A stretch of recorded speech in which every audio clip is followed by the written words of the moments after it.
إن الحمد لله نحمده ونستعينه ونستغفره ونعوذ بالله من شرور أنفسنا ومن سيئات أعمالنا من يهده الله فلا مضل له ومن يضلل فلا هادي له وأشهد أن لا إله إلا الله وحده لا شريك له وأشهد أن محمدا عبده ورسوله أرسله بالهدى ودين الحق ليظهره على الدين كله ولو كره المشركون اللهم صل على محمد وعلى آل محمد كما صليت على إبراهيم وعلى آل إبراهيم إنك حميد مجيد اللهم بارك على محمد وعلى آل محمد كما باركت على إبراهيم وعلى آل إبراهيم إنك حميد مجيد أما بعد فإن خير الكتاب كتاب الله وخير السنن سنن محمد صلى الله عليه وسلم وشر الأمور محدثاتها وكل محدثة بدعة وكل بدعة ضلالة وكل ضلالة في النار أعوذ بالله من الشيطان الرجيم يا أيها الذين آمنوا اتقوا الله حق تقاته ولا تموتن إلا وأنتم مسلمون بسم الله الرحمن الرحيم والفجر وليال عشر والشفع والوتر والليل إذا يسر. സ്നേഹാദരണീയരായ സഹോദരങ്ങളെ, സത്യവിശ്വാസികളെ, സർവ്വലോകരക്ഷിതാവും നിയന്താവുമായ അല്ലാഹു സുബ്ഹാനഹു വ തആലയുടെ നിയമ നിർദ്ദേശങ്ങളും വിധി വിലക്കുകളുമെല്ലാം അറിഞ്ഞും ഉൾക്കൊണ്ടും നാം ഓരോരുത്തരും ജീവിക്കണമേ എന്ന് വസിയത്ത് ചെയ്യുന്നു. അല്ലാഹു സുബ്ഹാനഹു വ തആല ഈമാനുള്ള ഒരു ജീവിതം നമുക്കെല്ലാം പ്രദാനം ചെയ്യുമാറാവട്ടെ. ഈ ലോകത്ത് അല്ലാഹു സുബ്ഹാനഹു വ തആല സൃഷ്ടിച്ചിട്ടുള്ള എല്ലാ വസ്തുക്കളിലും, അത് ജീവനുള്ളതാവട്ടെ ജീവനില്ലാത്തതാവട്ടെ, മനുഷ്യരാവട്ടെ മലക്കുകളാവട്ടെ ജിന്നുകളാവട്ടെ, അങ്ങനെ എല്ലാത്തിലും അല്ലാഹു സുബ്ഹാനഹു വ തആല ഫളലുകളും ദറജകളും അത് വെച്ചിട്ടുണ്ട്. അത് എല്ലാ കാര്യങ്ങളിലും നമുക്ക് കാണാം. നമ്മൾ എഴുതുന്ന പരീക്ഷയിൽ പോലും അല്ലെ, ആ ഒരു ഏറ്റ വ്യത്യാസം പഠനത്തിനനുസരിച്ച്. അപ്പൊ അല്ലാഹു സുബ്ഹാനഹു വ തആല സൃഷ്ടിച്ച സൃഷ്ടിജാലങ്ങളിൽ അതിമനോഹരവും അതേപോലെ ഏറ്റവും ശ്രദ്ധേയവുമായ സൃഷ്ടി എന്ന് പറയുന്നത് അത് മനുഷ്യനാണ്. ഖുർആൻ അത് തറപ്പിച്ച് പറഞ്ഞ വിഷയമാണ്. മനുഷ്യരുടെ കൂട്ടത്തിൽ ഏറ്റവും മഹാന്മാർ, മഹത്തുക്കൾ അത് പ്രവാചകന്മാരാണ്. പ്രവാചകന്മാരുടെ കൂട്ടത്തിലും അല്ലാഹു സുബ്ഹാനഹു വ തആല ദറജകൾ പറഞ്ഞിട്ടുണ്ട്. ഖുർആൻ എടുത്തു നോക്കിയാൽ ഏറ്റവും ശ്രേഷ്ഠമായ സൂറത്ത് സൂറത്തുൽ ഫാത്തിഹയാണ്. ശ്രേഷ്ഠമായ ആയത്തുൽ കുർസിയാണ്. 1/3 എന്ന് സൂറത്തുൽ ഇഖ്ലാസിനെ പരിചയപ്പെടുത്തി, 10/1 എന്ന് സൂറത്തുൽ കാഫിറൂനെ പരിചയപ്പെടുത്തി. എല്ലാ ദിവസവും പാരായണം ചെയ്താൽ ഖബർ ശിക്ഷയിൽ നിന്ന് നിനക്ക് രക്ഷ നൽകുന്ന സൂറത്താണ് സൂറത്തുൽ മുൽക്ക് എന്ന് പറഞ്ഞു. അപ്പൊ ഇങ്ങനെ വിശുദ്ധ ഖുർആനിലെ അധ്യായങ്ങളിൽ, മാസങ്ങളിൽ, ദിവസങ്ങളിൽ ഒക്കെ ആ ഒരു ഫളലും ദറജയും വ്യത്യാസം നമുക്ക് കാണാൻ സാധിക്കും. അതുകൊണ്ടാണ് ഖുർആനിൽ പവിത്രമായ മാസങ്ങളെ അല്ലാഹു മാസങ്ങളെ എണ്ണിയപ്പോൾ അതിൽ 4 പവിത്രമാണ് എന്ന് എണ്ണിപ്പറയാനുള്ള കാരണം. നമുക്കറിയുന്നത് പോലെ ദുൽഹിജ്ജ മാസത്തിലേക്ക് പ്രവേശിക്കാനിരിക്കുകയാണ്. ദുൽഹിജ്ജ മാസത്തിലേക്ക് കടക്കാനിരിക്കുകയാണ്. 2-3 ദിവസം കഴിഞ്ഞാൽ ഹജ്ജിന്റെ ഏറ്റവും പ്രധാനപ്പെട്ട മാസത്തിലേക്ക് നമ്മൾ പ്രവേശിക്കുന്നു. നമ്മുടെ നാട്ടിൽ നിന്നല്ല, ലോകത്തിന്റെ നാനാഭാഗങ്ങളിൽ നിന്നുള്ള ആളുകൾ ഏതാണ്ട് പരിശുദ്ധ മക്കയിൽ എത്തിക്കഴിഞ്ഞു. ഉംറകൾ നിർവഹിച്ചുകൊണ്ടിരിക്കുന്നു. അള്ളാഹു അവരിനെല്ലാം സ്വീകരിക്കുമാറാവട്ടെ. എത്രയോ കാലത്തെ ആഗ്രഹങ്ങളും സ്വപ്നങ്ങളും ഒക്കെ പൂവണിയുന്നതായിരിക്കും ഓരോരുത്തരുടെയും ഹജ്ജിന് വേണ്ടിയുള്ള യാത്ര എന്ന് പറയുന്നത്. അപ്പോൾ വിശുദ്ധ ഹജ്ജ് മാസത്തിലേക്ക്, ദുൽഹിജ്ജയിലേക്ക് നമ്മൾ കടക്കുമ്പോൾ അതിൽ 1 മുതൽ 10 വരെയുള്ള ആ ദിവസങ്ങൾ ശ്രദ്ധിക്കേണ്ടതുണ്ട്. അമലുകൾ കൊണ്ടാണ് നമ്മൾ ആ ദിവസങ്ങളെ ശ്രദ്ധിക്കേണ്ടത്. വിശുദ്ധ ഖുർആനിലെ 3 ആയത്തുകളിലൂടെ അള്ളാഹു പരിചയപ്പെടുത്തിയ ദിവസമാണ് ദുൽഹിജ്ജ 1 മുതൽ 10 വരെയുള്ള ദിവസങ്ങൾ. അതിലൊന്ന് ഹജ്ജ് എന്ന 22-ാം സൂറത്ത് അധ്യായം, അതിലെ 28-ാമത്തെ ആയത്തിൽ അള്ളാഹു സുബ്ഹാനഹു വ തആല ഈ ദിവസങ്ങളെ പരിചയപ്പെടുത്തിയത് ഇങ്ങനെയാണ്: ലിയഷ്ഹദൂ മനാഫിഅ ലഹും വയദ്കുറു സ്മല്ലാഹി ഫീ അയ്യാമിൻ മഅലൂമാത് അലാ മാ റസഖഹും മിൻ ബഹീമത്തിൽ അൻആം. അതിലൊരു പ്രയോഗം ഇതാണ്: അയ്യാമിൻ മഅലൂമാത്, ഫീ അയ്യാമിൻ മഅലൂമാത്. മഅലൂമാത്ത് എന്ന് വെച്ചാൽ അറിയപ്പെട്ടത് എന്നാണ്. അറിയപ്പെട്ട ദിവസങ്ങളിൽ നിങ്ങൾ അള്ളാഹുവിനെ ഓർക്കുക എന്നാണ്. മഹാനായ തർജുമാനുൽ ഖുർആൻ എന്നറിയപ്പെടുന്ന ഇബ്നു അബ്ബാസ് റളിയല്ലാഹു അൻഹു, അബൂ മൂസൽ അശ്അരി റളിയല്ലാഹു അൻഹു, അതേപോലെ തന്നെ ഹസനുൽ ബസരി റഹിമഹുള്ള താബിഈ പണ്ഡിതനാണ്. ഇവരൊക്കെ പറഞ്ഞത് ദുൽഹിജ്ജ 1 മുതൽ 10 വരെയുള്ള ദിവസങ്ങളെയാണ് അള്ളാഹു ഈ പറഞ്ഞ പ്രയോഗം കൊണ്ട് ഉദ്ദേശിച്ചത് എന്നാണ്. അതേപോലെ ഖുതുബയുടെ ആരംഭത്തിൽ ഓതിവെച്ച ആയത്ത് വൽ ഫജ്ർ വലയാലിൻ അശ്ർ എന്ന ആ 2 വചനങ്ങൾ. വൽ ഫജ്ർ എന്ന് പറഞ്ഞാൽ ബലി പെരുന്നാളിന്റെ ആ ദിവസത്തെ പ്രഭാതമാണെന്നും, വലയാലിൻ അശ്ർ 10 രാവുകൾ എന്ന് പറഞ്ഞാൽ ദുൽഹിജ്ജ 1 മുതൽ 10 വരെയുള്ള ദിവസങ്ങളെയാണ് എന്നും പറയുന്നുണ്ട്. ഇവിടെ വ എന്ന പദം ഉപയോഗിച്ചു. വാവ്, ആ വാവ് എന്താ? വാവുൽ ഖസമാണ്.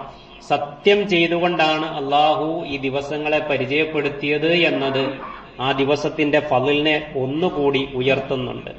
മറ്റൊന്ന് സൂറത്തുൽ ബുറൂജിലെ ഒരു ചെറിയ ആയത്താണ്. വശാഹിദിൻ വമഷ്ഹൂദ്, സാക്ഷിയും സാക്ഷീകരിക്കപ്പെടുന്നതും തന്നെ സത്യം എന്നാണ്. മഹാനായ അബൂ ഹുറൈറ റളിയല്ലാഹു അൻഹു 5000-ലേറെ ഹദീസുകൾ റിപ്പോർട്ട് ചെയ്ത സ്വഹാബിയാണ്. അദ്ദേഹം പറഞ്ഞത്, ഇവിടെ അള്ളാഹു പറഞ്ഞ അഷാഹിദ് എന്നതുകൊണ്ട് ഉദ്ദേശിക്കുന്നത് യൗമുൽ ജുമുഅയാണ്. അതേപോലെ വൽ മഷ്ഹൂദ് എന്ന് പറഞ്ഞാൽ യൗമു അറഫ, ദുൽഹിജ്ജ 9 അഥവാ ഈ പറഞ്ഞ ദുൽഹിജ്ജ 1 മുതൽ 10 ഇടയിൽ വരുന്ന ഒരു ദിവസം എന്നർത്ഥം. അപ്പൊ ഇങ്ങനെ ഫദ്ലുകൾ ഒരുപാട് നമുക്ക് കാണാൻ സാധിക്കും. മഹാനായ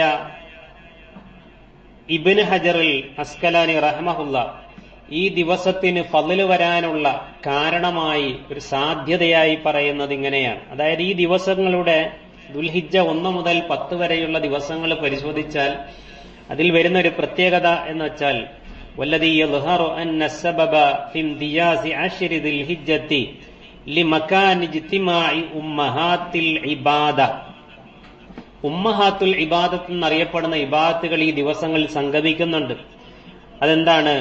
വഹിയ അസ്വലാ, ആ ദിവസങ്ങളിൽ നമസ്കാരമുണ്ട്, വസ്വിയാം നോമ്പുണ്ട്, വസ്വദക്ക പ്രത്യേകം പുണ്യം ലഭിക്കുന്ന സ്വദക്കകളുണ്ട്, പ്രത്യേകിച്ച് ഉൽഹിയ പോലെയുള്ളതൊക്കെ. വൽ ഹജ്ജ്, ഹജ്ജ് വരുന്നുണ്ട്. ഈ കർമ്മങ്ങളെല്ലാം ഒന്നിച്ചു വരുന്ന ദിവസങ്ങൾ എന്ന് പറഞ്ഞാൽ വേറൊരു മാസത്തിലും വരുന്നില്ല. അതായിരിക്കും അതിന്റെ കാരണമെന്ന് അദ്ദേഹം പറയുന്നു. പ്രവാചകൻ മുഹമ്മദ് മുസ്തഫ സല്ലല്ലാഹു അലൈഹി വസല്ലം ഒരു നബി വചനത്തിലൂടെ പറഞ്ഞത്, പ്രവാചക വചനത്തിലൂടെ പറയുന്നത് ഇങ്ങനെയാണ്: മൽ അമലു ഫി അയ്യാമിൽ അശ്രി അഫ്ളല മിനൽ അമലി ഫി ഹാദിഹി. അതായത് റസൂലുള്ളാഹി സ്വല്ലല്ലാഹു അലൈഹി വസല്ലം പറയാണ്, ഈ ദിവസങ്ങളെക്കാൾ ശ്രേഷ്ഠമായ വേറൊരു ദിവസമില്ല. കാലു, അപ്പം നബി സല്ലല്ലാഹു അലൈഹി വസല്ലമയോട് സ്വഹാബത്ത് ചോദിക്കുകയാണ്, വലൽ ജിഹാദു, ജിഹാദ് പോലും അത് കഴിഞ്ഞിട്ടാണോ നബിയെ? കാല, അപ്പൊ റസൂലുള്ള പറയാ, വലൽ ജിഹാദു, ജിഹാദ് പോലും അത് കഴിഞ്ഞിട്ടാണ്. ഇല്ലാ റജുലുൻ ഖറജ യുഖാതിറു ബിനഫ്സിഹി വമാലിഹി ഫലം യർജി ബിശൈഇൻ. ഇമാം ബുഖാരി റഹ്മഹുല്ലാഹ് സ്വഹീഹ് ഉദ്ധരിച്ചതാണ്. ഒരു മനുഷ്യൻ അള്ളാഹുവിന്റെ മാർഗത്തിൽ അവന്റെ സമ്പത്തും ശരീരമായിട്ട് പുറപ്പെടുന്നു, ഒന്നും ഇല്ലാതെ അവൻ മടങ്ങാൻ, അഥവാ അവന്റെ സമ്പത്ത് അള്ളാഹിന്റെ മാർഗത്തിൽ സമർപ്പിച്ചു, അവന്റെ ശരീരം അള്ളാഹുവിന്റെ മാർഗത്തിൽ സമർപ്പിച്ചു, അങ്ങനെയാണ് അവൻ തിരിച്ചു മടങ്ങുന്നത്. എന്ന് പറഞ്ഞാൽ അവന്റെ മടക്കം അവന്റെ വീട്ടിലേക്കല്ല, മറിച്ച് പരലോകത്തേക്കാണ്, സ്വർഗത്തിലേക്കാണ്. അങ്ങനെയുള്ള ഒരുവൻ ഒഴികെയെന്ന് പറഞ്ഞു. അപ്പൊ നോക്കൂ, അത്രയും ശ്രേഷ്ഠത ഈ ദിവസത്തിനുണ്ട് എന്നാണ്. വേറൊരു ഹദീസിൽ കാണുന്നത് നബി സ്വല്ലല്ലാഹു അലൈഹി വസല്ലം പറഞ്ഞിങ്ങനെയാണ്, മാമിൻ അയ്യാമിൻ അഅ്ളമു ഇൻദല്ലാഹി വലാ ഹബ്ബ ഇലൈഹി. അള്ളാഹ്ക്ക് ഏറ്റവും മഹത്തരമായ ദിവസം, അള്ളാഹ്ക്ക് ഏറ്റവും ഇഷ്ടപ്പെട്ട ദിവസം ഈ ദിവസങ്ങൾ ചെയ്യുന്ന കർമ്മങ്ങളാണ് എന്നൊരു റിപ്പോർട്ട് നമുക്ക് വേറെയും കാണാൻ സാധിക്കും. ഒരു റമദാൻ കടന്നു വരുമ്പോ നമ്മളൊന്ന് ആലോചിച്ചു നോക്കൂ. റമദാൻ വരുമ്പോ ആരും നമ്മളോട് പറയാതെ നമ്മൾ ഒരുങ്ങുന്നുണ്ട്. റമദാനിന്റെ അവസാനത്തെ 10 വരുമ്പോ ആരും നമ്മളോട് പ്രത്യേകം പറയാതെ നമ്മൾ എഴുന്നേറ്റ് ഖിയാമുൽ ലൈലിന് പോകുന്നുണ്ട്. നമ്മൾ സ്വതക്കകൾ കൊടുക്കുന്നുണ്ട്. നമ്മൾ ഒരുപാട് നന്മകൾ ചെയ്യുന്നുണ്ട്. ഖുർആൻ ഓതുന്നുണ്ട്. ജമാഅത്ത് നഷ്ടപ്പെടാതിരിക്കാൻ ശ്രദ്ധിക്കുന്നുണ്ട്. അതൊരു റമദാന്റെ ഒരു പ്രത്യേകമായ ഹുർമത്താണ്. പക്ഷേ എന്തോ ദുൽഹിജ്ജ വരുമ്പോ ഇതൊന്ന് പറഞ്ഞു കൊടുത്താൽ ശ്രദ്ധിക്കുന്ന ആളുകളുണ്ട്. അതുകൊണ്ടാണ് നമ്മൾ ഈ കാര്യം ഓർമ്മപ്പെടുത്തുന്നത്. എത്ര വരെ എന്ന് ചോദിച്ചാൽ ഉലമാക്കൾ പറഞ്ഞത്, റമദാനിന്റെ അവസാനത്തെ 10 രാവിനേക്കാൾ പ്രതിഫലവും പുണ്യവുമുണ്ട് ദുൽഹിജ്ജ ആദ്യ 10 പകലുകൾക്കെന്നാണ്. ദുൽഹിജ്ജ ആദ്യ 10 രാവുകൾക്കെന്നല്ല, റമദാനിന്റെ അവസാനത്തെ 10 രാവുകൾക്ക് നാം മനസ്സിലാക്കിയിട്ടുള്ള ഒരു പ്രതിഫലം എത്രയാണോ അതിനേക്കാൾ പ്രതിഫലം ദുൽഹിജ്ജ ആദ്യ 10 പകലുകളിൽ ചെയ്യുന്ന അമലുകൾക്ക് ലഭിക്കും എന്നാണ് മനസ്സിലാവുന്നത്. ഹദീസുകളിൽ നിന്ന് പണ്ഡിതന്മാരൊക്കെ ഉണർത്തിയിട്ടുള്ളത് അങ്ങനെയാണ്. അതേപോലെ നോമ്പ്, ചില പണ്ഡിതർ ഹദീസുകളുടെ വെളിച്ചത്തിൽ പറഞ്ഞത് ദുൽഹിജ്ജ 1 മുതൽ 9 വരെ പ്രത്യേകം നോമ്പ് സുന്നത്തുണ്ട് എന്നാണ്. എന്നാൽ പൊതുവായ നിലയ്ക്ക് അള്ളാഹുവിന് ഏറ്റവും ഇഷ്ടപ്പെട്ട കർമ്മങ്ങൾ, അള്ളാഹു ഏറ്റവും മഹത്തരമായി കണക്കാക്കുന്ന ദിവസങ്ങളിലെ ഈ കർമ്മങ്ങൾ, അതിൽ എന്ത് വരുന്നു? നോമ്പും ഉൾപ്പെടുന്നു എന്ന നിലയ്ക്ക് പൊതുവായും പറഞ്ഞിട്ടുണ്ട്. അതുകൊണ്ട് സാധ്യമാകുന്നവർ ദുൽഹിജ്ജ 9 അറഫ നോമ്പ് മാത്രം എടുക്കാതെ ദുൽഹിജ്ജ 1 മുതൽ സാധിക്കുന്ന ദിവസങ്ങളിലൊക്കെ നോമ്പ് കൂടി എടുത്താൽ അതേറെ പ്രതിഫലാർഹമായിരിക്കും. വിശ്വാസികളോട് അള്ളാഹു പറഞ്ഞത്, ഒരു നന്മ നിങ്ങൾ കേട്ടാൽ നിങ്ങൾ മടിച്ചു നിൽക്കരുത്, മറിച്ച് വസാരിഊ ഇലാ മഗ്ഫിറത്തിൻ മിർ റബ്ബിക്കും വജന്ന അർദുഹസ് സമാവാതു വൽ അർളു ഉഇദ്ദത് ലിൽ മുത്തഖീൻ. വസാരിഊ ഇലാ മഗ്ഫിറത്തിൻ മിർ റബ്ബിക്കും, അള്ളാഹു പുറത്തു തരുന്ന മാർഗങ്ങളും കവാടങ്ങളും അവസരങ്ങളും എന്തുണ്ടെങ്കിലും അതിലേക്ക് നിങ്ങൾ ധൃതിപ്പെടണം. വജന്ന, സ്വർഗത്തിനു വേണ്ടിയും നിങ്ങൾ ധൃതി കൂട്ടണം. അർളുഹസ് സമാവാതു വൽ അർള്, ആകാശഭൂമികളോളം വിശാലമായ സ്വർഗം. ഉഇദ്ദത് ലിൽ മുത്തഖീൻ, തഖ്വയുള്ള ആളുകൾക്ക് വേണ്ടി ഒരുക്കപ്പെട്ടിട്ടുള്ള സ്വർഗം. ഇതാണ് അല്ലാഹു സുബ്ഹാനഹു വ തആല വിശ്വാസികളോടായി പറഞ്ഞത്. അതുകൊണ്ട് അത്തരം നന്മകൾക്കു വേണ്ടി ധൃതിപ്പെടുന്ന ദിവസങ്ങളാവട്ടെ ഇനി വരുന്ന ദിവസങ്ങൾ എന്ന് ഓർമ്മപ്പെടുത്തുന്നു. അല്ലാഹു സുബ്ഹാനഹു വ തആല പുണ്യങ്ങൾ വാരിക്കൂട്ടുവാൻ നമുക്കെല്ലാം തൗഫീഖ് പ്രദാനം ചെയ്യട്ടെ.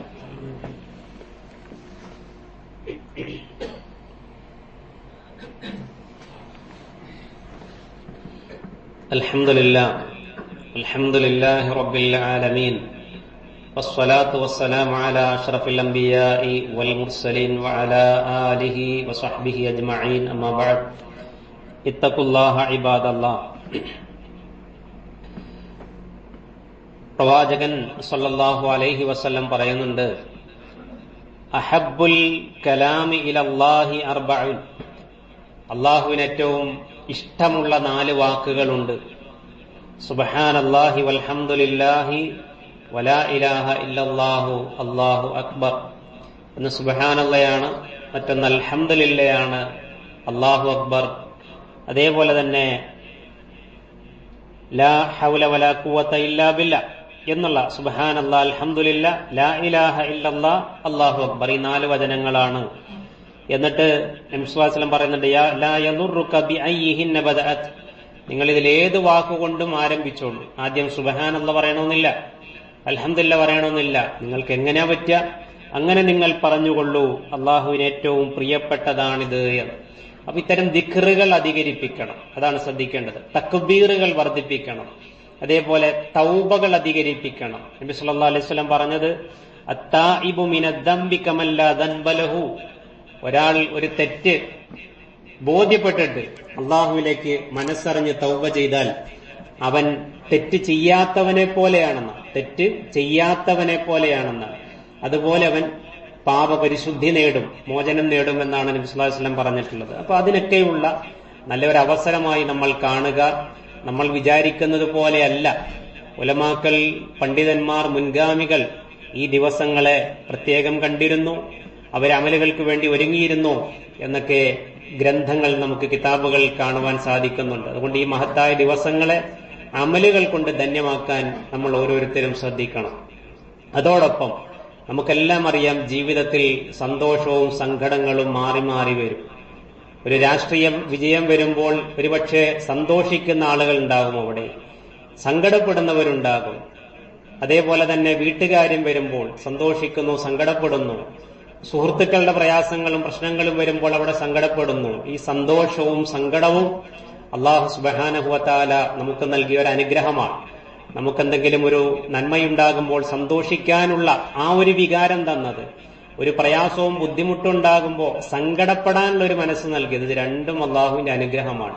പക്ഷെ ഈ രണ്ട് അനുഗ്രഹവും നൽകിയ റബ്ബ് പറഞ്ഞത്, നിങ്ങൾക്കൊരു അനുഗ്രഹം ലഭിക്കുമ്പോൾ അല്ലെങ്കിൽ നിങ്ങൾക്കൊരു സന്തോഷവേളയുണ്ടാകുമ്പോൾ മതിമറന്ന് സന്തോഷിക്കുന്നവരാകരുത് നിങ്ങൾ. മതിമറന്ന് ആർത്തട്ടഹസിച്ച് സന്തോഷിക്കുന്നവരാകരുത് നിങ്ങൾ.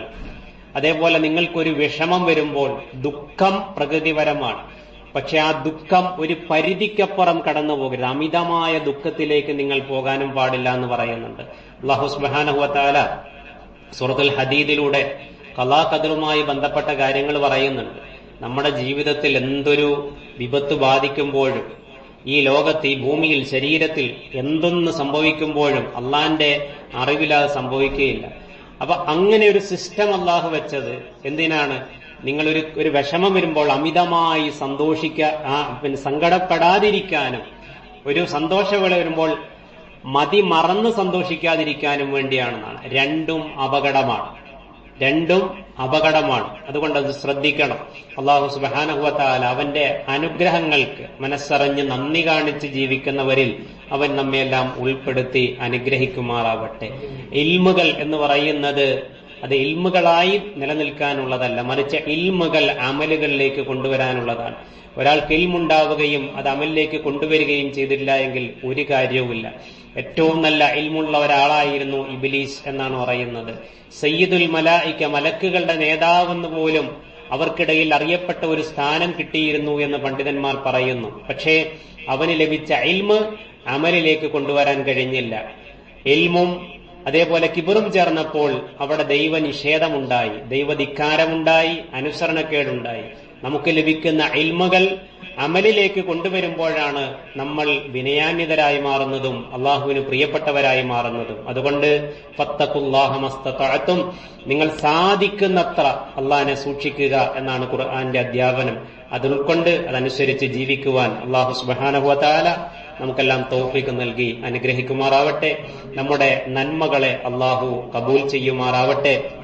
നമ്മുടെ പ്രയാസങ്ങളെ അള്ളാഹു ദൂരീകരിച്ചു തരുമാറാവട്ടെ. രോഗവും മറ്റ് പ്രയാസങ്ങളുമായി കഴിയുന്നവർക്ക് അള്ളാഹു പൂർണ്ണമായ ശിഫ പ്രദാനം ചെയ്യട്ടെ. നമുക്ക് ഏറ്റവും പ്രിയപ്പെട്ടവരുടെ ബന്ധുക്കൾ, പ്രിയപ്പെട്ടവർ അള്ളാഹുവിലേക്ക് മടങ്ങി മരണപ്പെട്ട വിവരം പലരും അറിയിച്ചിട്ടുണ്ട്, ദുആ കൊണ്ട് വസീയത്ത് ചെയ്തിട്ടുണ്ട്. അള്ളാഹു സുബ്ഹാനഹു വ തആല പൊടുന്നനെയുള്ള മരണത്തിൽ അവർക്ക് ക്ഷമിക്കുവാനും കുടുംബങ്ങൾക്ക് ക്ഷമിക്കുവാനും അതേപോലെ മരണപ്പെട്ടവർക്ക് അർഹമായ പ്രതിഫലവും മഹത്തായ സ്വർഗവും അല്ലാഹു സുബ്ഹാനഹു വ തആല അവർക്കും പ്രദാനം ചെയ്യുമാറാവട്ടെ. അല്ലാഹുമ്മ ഗഫിർ ലിൽ മുഅ്മിനീന വൽ മുഅ്മിനാത്ത് വൽ മുസ്ലിമീന വൽ മുസ്ലിമാത്ത് അൽ അഹ്യാഇ മിൻഹും വൽ അംവാത്ത്. اللهم أجرنا من النار، اللهم أجرنا من النار، اللهم أجرنا من النار. ربنا توفنا مسلمين وألحقنا بالصالحين. ربنا لا تجعل في قلوبنا غلا للذين آمنوا ربنا إنك رؤوف رحيم. سبحان ربك رب العزة عما يصفون وسلام على المرسلين والحمد لله رب العالمين.